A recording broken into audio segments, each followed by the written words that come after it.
My name is Ken Jiretsu. I'm a peer support specialist here at Hearts and Ears. And what does that mean? What does a peer support expert mean? Peer support specialist. It's similar to a caseworker, but not necessarily at that level. A lot of the work that I provide is basically one-on-one peer support to the members of the center. Some folks need one-on-one support when in times of crisis. I also facilitate groups, various groups that we have here at the center. I also work with creating schedules for activities and groups when we come up with different groups, because we change groups off and on every few months, just to kind of give some variety to the members. Do you think that variety helps with providing support and aiming at improving wellness? Yes, it does. A lot of the activities and groups that we come up with, a lot of it is provided by the members. What we do, at least quarterly, we try to sit down and have a member meeting where we sit down with all the members and just kind of go over some things, some concerns and things within the center, and then some things that they would like to see happen at the center that could possibly help them, at time of crisis, or something to help them in therapy. So we come up with different activities, different trips, different groups. Yeah. And is that part of the goals of Hearts and Ears?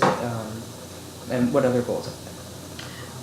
Well, that's just some of the goals. Mm-hmm. I'm pretty sure that there's a lot more, but just from my standpoint of what I do here at the center, is just to provide as much support as I can to the members of the LGBT community that come here.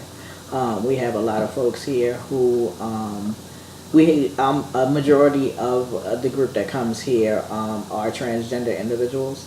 A lot of them are trans women. So we have a transgender support group. We talk to a lot of the members in regards to resources, trying to find help for them when it comes to getting documents changed, health care, transportation, housing, some of the same things that a case manager would do, but like I said, we're just not on the same level as a case manager title-wise. So that's some of the things that we do. As far as groups, it allows folks to voice what they may be going through at the moment, especially in times of crisis. You have some folks that come in and there are days where they just can't, they're literally pushing themselves to come in here because they just couldn't get up that morning. So, and we're like a safe haven for them. Yeah. Mm-hmm. And you just spoke a little bit about who some of these members are with trans women. So what kind of people do encompass this place? Like, is it largely, and what are some of the issues they face in society? Well, just as the LGBT community as a whole, we deal with a lot of stigma with folks who discriminate against us because we're part of the LGBT community.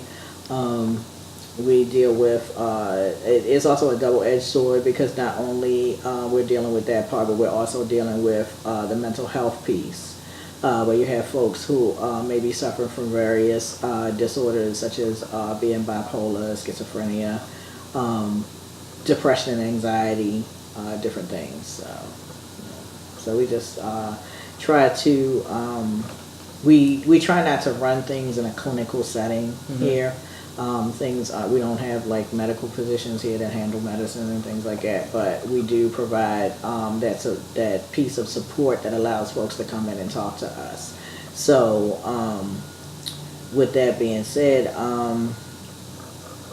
a lot of what we do, we're basically, we run the place more like a family, and a safe space for folks to come to.